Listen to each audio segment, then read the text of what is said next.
My amendment is simple. It states that federal taxpayers' dollars would not be used to pay for subsidized abortion of the new programs and plans created in this bill. It essentially codifies the Hyde language in which we've all included in appropriations bills for many years. Now, to be clear today, the Hyde language only applies to programs appropriated through the annual labor HHS appropriations bill. The current Hyde language would not, let me make that clear, would not apply to the new programs and subsidies created through this mark because they are not part of the labor HHS appropriations bill. My amendment applies the Hyde language to these new programs and subsidies.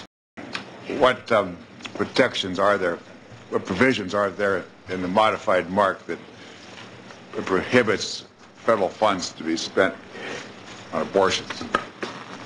If you could just describe the mark in that respect. Sure. There are a couple of things in the mark, Chairman, that prohibit the use of federal funds for abortion. One, abortion cannot be mandated as a part of a minimum benefits package. Plans are prohibited from providing, are not prohibited from providing abortion coverage, but federal funds continue to be prohibited for abortion except where permitted by Hyde, as Senator had said. In those cases would be in rape, incest, or the life of the mother. Secondly, private funds used to cover abortion must be segregated from federal funds. Insurance companies would be required to provide HHS with assurances that it is keeping private funds separate from federal funds and that only a portion of those private funds held separately could be used. The Chairman's mark states specifically and clearly that no tax credits, no cost sharing, no federal funds can be used to cover abortion. As Senator Hatch pointed out, on last Friday, we went through the mark and showed 3 specific places where the language, no federal funds or no tax credits, can be used to cover abortion. Can you tell us which page that's on? Sure. If you just give me 1 second, I believe it's on page 26. The language on abortion goes from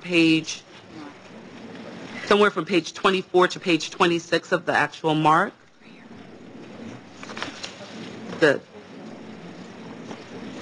So on page 26 of the mark,